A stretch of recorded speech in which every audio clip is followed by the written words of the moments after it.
డబ్బులు ఇచ్చి తీసుకుపోతాను సార్తో చెప్తానా లేదు ఇచ్చి తీసుకోపోమని వాళ్ళ గుంజాలు పెట్టు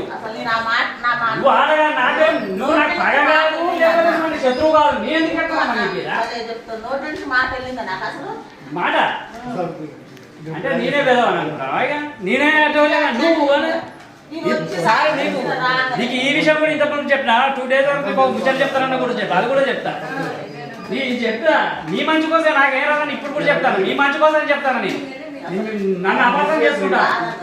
నువ్వు ఏం చెప్పాలి లాస్ట్ విషయం నీ ఉద్యోగం కాపాడుకోమని చెప్పాను ఇంతకంటే ఎక్కువ ఏం చెప్పాను నీ పొట్ట నీ కొట్టాను నీ పొట్ట నీ కొట్టాను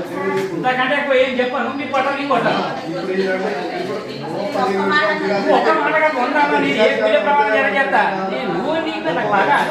నువ్వు చెప్పుకుంటే ఒక మాట ఒక సామాన్య పరిస్థితి ఏం సార్ ఇది కనీసం అట్లా మా తమ్ముని పేరు అని చెప్తాను ఇతర తమ్ముని పేరు చెప్పినప్పుడు వాళ్ళ పేరు అక్కడ చెప్పిన ఆమె చెప్పిన నువ్వున్నావు సార్ ఉన్నాడు నువ్వున్నావు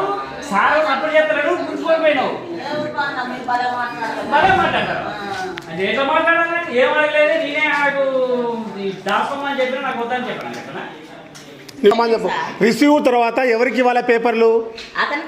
మరి ఎందుకు లోపల పెట్టినావు ఎందుకు పోతాడు బయటికి ఎట్లా పోతాడు ఆ పేపర్ అక్కడ ఉన్నానా బయటకు వెళ్ళిన సార్ తోటి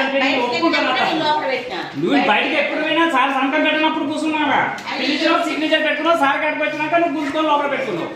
ఇది సలుగు మల్లయ్య నాది కొమలవంచ